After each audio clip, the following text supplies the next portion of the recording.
जय श्री कृष्णा दोस्तों, राधे राधे। आज हम सभी वैशाख चौथ की कहानी सुनेंगे। तो आइए कथा को प्रारंभ करते हैं। बोलिए गजानन भगवान की जय हो।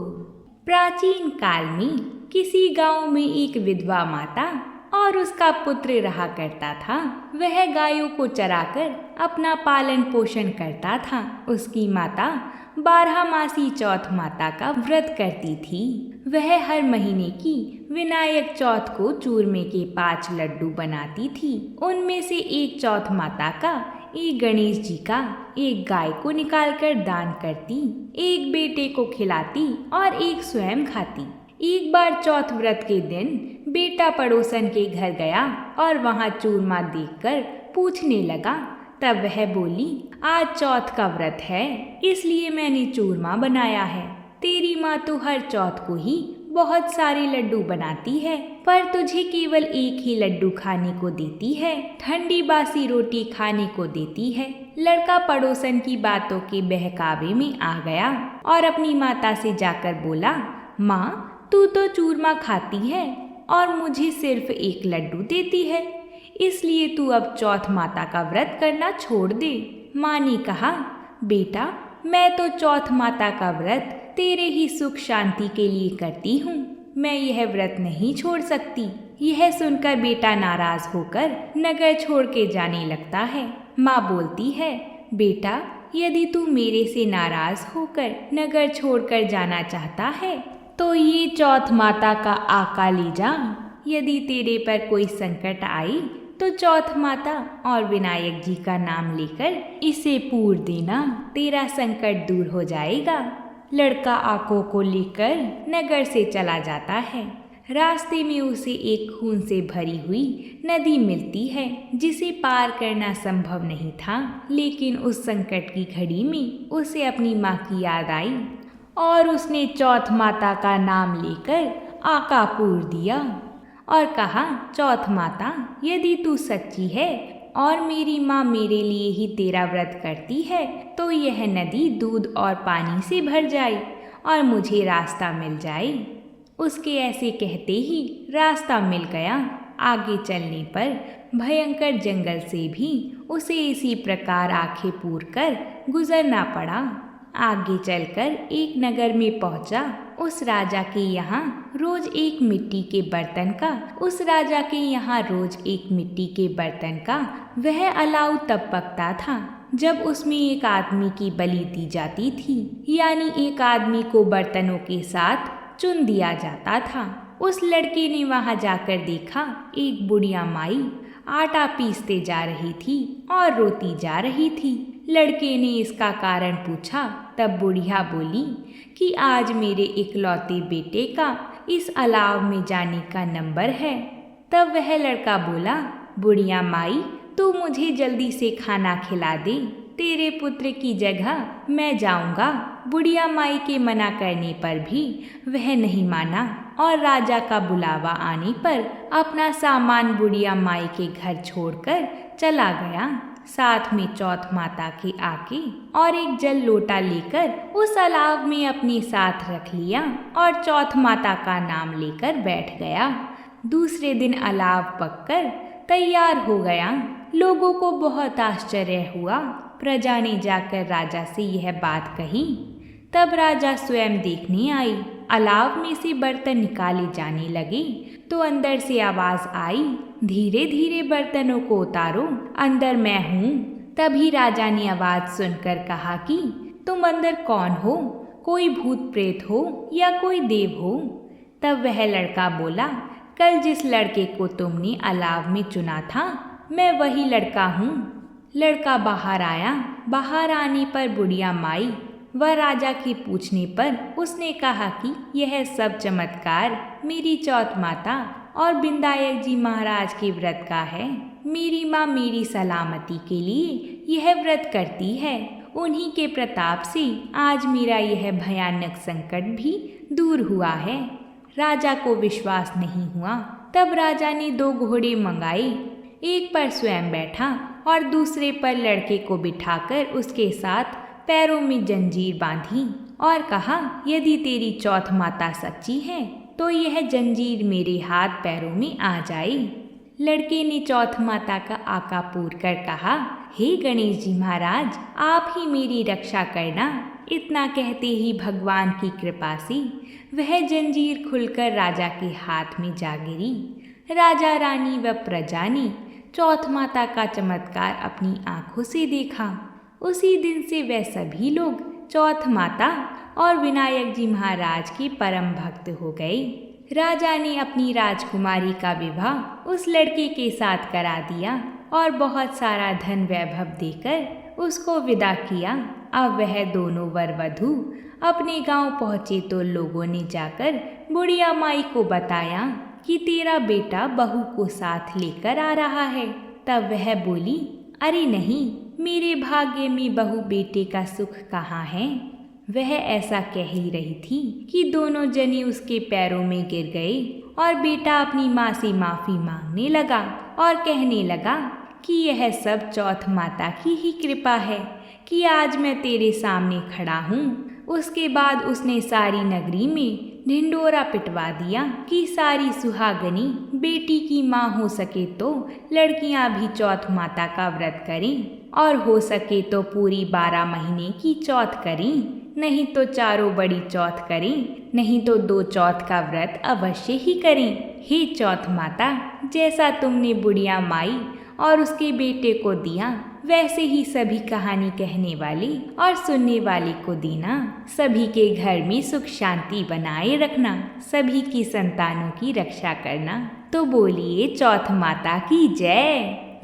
अब हम दूसरी कथा को प्रारंभ करते हैं। एक गांव में एक देवरानी और जेठानी रहा करती थीं। जेठानी के बहुत धन था और देवरानी बहुत गरीब थी। देवरानी भगवान गणेश जी की बहुत पूजा करती थी। वह अपनी जेठानी के घर रोज आटा पीसने के लिए जाया करती थी और जिस कपड़े से आटा छानती थी वो कपड़ा अपने घर लाकर पानी में धो लेती और अपने पति को घोलकर पिला देती थी। एक दिन जेठानी के बच्चों ने यह सब देख लिया और अपनी माँ से बोले कि माँ, चाची तो अपने घर से आटा का कपड़ा ले जाकर चाचा जी को घोलकर पिला देती हैं। अगले दिन जेठानी ने देवरानी को कहा कि जब घर जाओ तो आटे का छानने वाला कपड़ा यहीं रख कर जाया करो। देवरानी ने वैसा ही किया। जब वह घर गई तो उसका पति बोला, मुझे चूर्ण घोलकर पिला दो।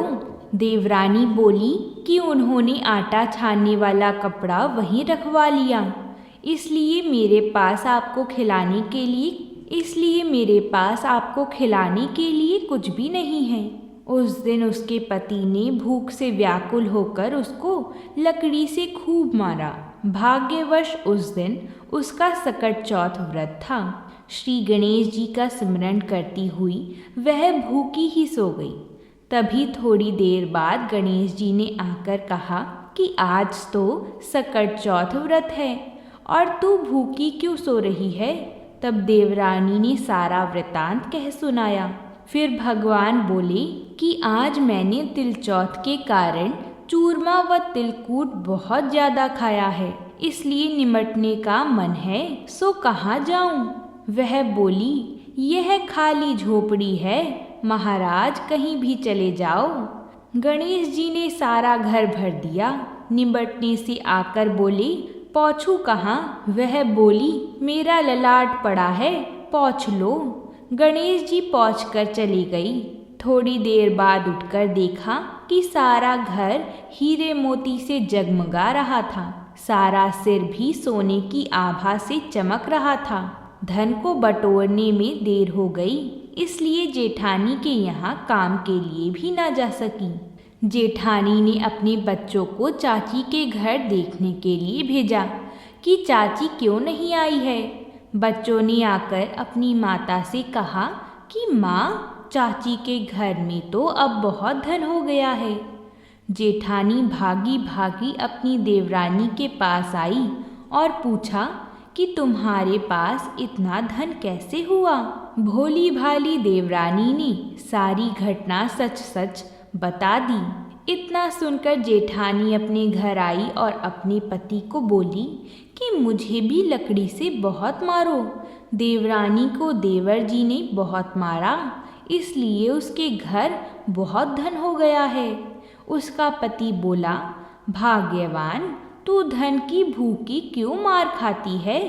लेकिन वो नहीं मानी और बहुत मार खाकर अपना मकान खाली करके गणेश जी का स्मरण करके सो गई। गणेश जी आई और कहने लगे, उठ और मुझे बता कि मैं कहाँ निमटने जाऊं। तब वो बोली, मेरी देवरानी का छोटा सा मकान था, मेरे पास तो बहुत बड़ा मकान है, जहाँ इच्छा हो वहीं चले जाओ। गणेश जी ने निमटना कर लिया।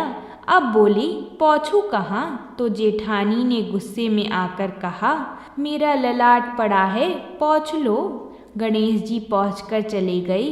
थोड़ी देर बाद उसने आकर देखा तो सारा घर सड़ रहा था और बदबू आ रही थी। तब वह बोली, हे गणेश जी महाराज, आपने मेरे साथ छल कपट किया है। देवरानी को तो धन वैभव दिया और मुझे कूड़ा दिया। गणेश जी आए और बोले, तूने धन के लालच में मार खाई और उसने धर्म के कारण मार खाई। जेठानी क्षमा याचना करने लगी, हे गणेश जी, मुझे धन नहीं चाहिए, आप यह सब पहले की तरह कर दो। तब गणेश जी बोले कि तू अपने धन में से आधा धन देवरानी को दे, जब ही मैं अपनी माया समेटूंगा। जेठानी ने आधा धन देवरानी को दे दिया, परंतु कहीं एक सुई धागा रह गया। जब जेठानी ने सुई धागा देवरानी को दिया, तब भगवान श्री गणेश जी ने अपनी सारी माया समेट ली। हे गणेश जी महाराज, जैसे देवरानी के भंडार भरे, वैसे ही सभी के भरना, और जैसा आपने जेठानी के साथ किया, वैसा किसी के साथ ना करना। बोलिए गणेश जी महाराज की जय हो। अब हम तीसरी कथा को शुरू करते हैं। किसी नगर में एक राजा रहा करता था। बड़ी रानी बहुत ही शील और कुटिल स्वभाव की थी। बड़ी रानी के 2 पुत्र भी थे, परंतु छोटी रानी इसके बिल्कुल विपरीत थी। वो बहुत ही सदाचार वाली, सबका आदर सत्कार करने वाली थी, परंतु उसके कोई संतान नहीं थी। छोटी रानी गणेश जी की भक्त थी और हमेशा गणेश जी की भक्ति में ही लीन रहती थी। बड़ी रानी को राजा का छोटी रानी के पास जाना पसंद नहीं था, इसलिए वह राजा को किसी भी प्रकार से अपने पास रोके रखती थी। एक बार की बात है, राजा अपने नगर से दूर दूसरे नगर जा रहे थे, तो राजा ने बड़ी रानी से पूछा कि आपको दूसरे शहर से कुछ सामान मंगवाना हो तो बोल दो। बड़ी रानी ने कहा कि मुझे कपड़े, गहने, बच्चों के लिए खिलौने और बहुत सी वस्तुएं चाहिए। उन्होंने यह सभी राजा को बता दिया। राजा ने कहा, ठीक है महारानी, जब हम आएंगे तब हम यह सारा सामान ले आएंगे। राजा उसके बाद छोटी रानी के पास गया और राजा ने छोटी रानी से भी पूछा कि हम दूसरे नगर जा रहे हैं, क्या आपको कुछ मंगवाना है। तो छोटी रानी ने कहा कि मुझे कुछ भी नहीं चाहिए, मेरे पास तो सब है और आप जा रही हैं तो जल्दी वापस आइएगा, बस यही मुझे चाहिए। जब रानी ने ऐसा कहा तो राजा को बहुत अच्छा लगा। राजा के साथ साथ मंत्री को भी जब इस बात का पता चला तो मंत्री ने राजा से कहा कि छोटी रानी अपने लिए कभी भी कुछ नहीं मांगती है महाराज, तो क्यों ना हम उनके लिए एक गणेश जी की प्रतिमा ले आएं। राजा यह सुनकर खुश हो गया। आपने तो बहुत अच्छा विचार दिया है। अब राजा दूसरे नगर जाने के लिए रवाना हो गई और वहां से वापस आने से पहले बड़ी रानी के बताए अनुसार सारा सामान दास दासियों के द्वारा खरीद लिया गया। परंतु रास्ते में वापस आते हुए उन्होंने मंत्री से कहा कि वह छोटी रानी के लिए प्रतिमा लाना तो भूल ही गए हैं। तभी थोड़ा आगे चलते हुए उन्हें एक आदमी सड़क किनारे सभी देवी देवताओं की प्रतिमा बेचता हुआ दिखाई दिया। मंत्री ने कहा, क्यों ना प्रभु, छोटी रानी के लिए यहीं से एक गणेश जी की प्रतिमा ले ली जाए। राजा ने कहा, अवश्य। और मंत्री ने जाकर गणेश जी की सुंदर प्रतिमा को उस आदमी से अच्छे दामों पर खरीद लिया। जब राजा अपने नगर वापस आया तो राजा ने बड़ी रानी को उनकी मंगाई सारी चीजें दे दी। फिर राजा ने छोटी रानी को भी गणेश जी की वह मूर्ति दे दी। गणेश जी की उस सुंदर मूर्ति को देखकर छोटी रानी बहुत प्रसन्न हुई और उन्होंने उन्हें महल के मंदिर में स्थापित किया और उनकी पूजा की। उस प्रतिमा के महल में आते ही राजा को शुभ समाचार मिलने लगे।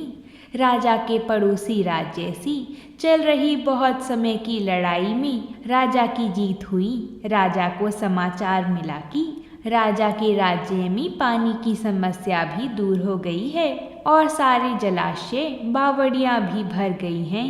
राजा के राज्य में फसल भी बहुत अच्छी हुई और कुछ महीनों बाद छोटी रानी को भी गर्भ ठहर गया। जब बड़ी रानी को पता चला कि छोटी रानी को भी गर्भ ठहर गया है तो वह बहुत विचलित हो गई। उसे लगा कि यह तो बहुत गलत हो गया है।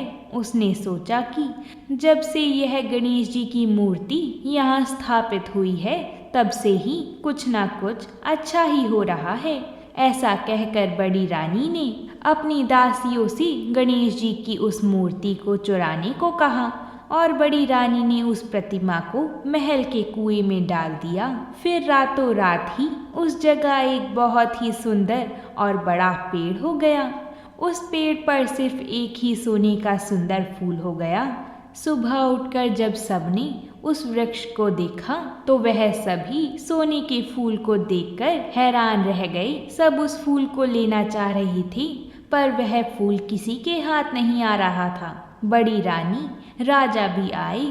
उन्होंने भी प्रयास किया परंतु फूल किसी के हाथ नहीं आया। तभी राजा ने छोटी रानी को बुलाने को कहा। छोटी रानी को भी बुलवाया गया। छोटी रानी के वहां आते ही उन्होंने अपनी झोली फैला दी और फिर वह फूल अपने आप ही छोटी रानी के पल्ले में आ गिरा और गणेश जी की मूर्ति में बदल गया। राजा को उस मूर्ति को देखकर बड़ा आश्चर्य हुआ और राजा ने पूछा, यह तो वही मूर्ति है जिसे मैं लेकर आया था। यह इस कुएं में कहाँ से आई? तो छोटी रानी ने कहा कि मुझे इस बारे में कुछ नहीं पता है। फिर वह प्रतिमा साक्षात गणेश जी में बदल गई और फिर गणेश जी ने कहा, जिसने भी इस मूर्ति को कुएं में फेंका था वह खुद बता दे, नहीं तो फिर मैं बताऊंगा। बड़ी रानी को अपने ऊपर शर्म आ रही थी पर फिर भी वह कुछ नहीं बोल पाई। फिर गणेश जी की कृपा से उस कुएं के पानी में सभी को वह दृश्य दिखाई दिया कि कैसे मूर्ति चुराकर बड़ी रानी ने कुएं में फेंकी है। इसके बाद राजा ने बड़ी रानी को दंड स्वरूप नगर के बाहर पुराने किले में रहने का आदेश दिया। तभी गणेश जी भगवान अंतर्ध्यान हो गए। राजा ने महल के अंदर एक भव्य मंदिर बनवाकर उस मूर्ति को पूरे विधि विधान से स्थापित करवाया। छोटी रानी ने 9 महीने के बाद सुंदर पुत्र को जन्म दिया। उसके बाद सारा नगर बुधवार का व्रत करने लगा। बोलिए गणेश जी महाराज की जय हो। संकष्टी चतुर्थी पर व्रत रखकर गणपति जी की पूजा करने से सुख समृद्धि का वास होता है। गणेश जी को शुभता का प्रतीक माना गया है। इनकी आराधना से शुभ कार्य सफल हो जाते हैं। चतुर्थी व्रत के प्रभाव से जातक की हर बाधा दूर हो जाती है, समस्त संकट टल जाते हैं। अगर आप सभी को हमारी कथा अच्छी लगती है तो वीडियो को लाइक ज़रूर कर दिया करें। तो प्रेम से बोली जय श्री कृष्णा।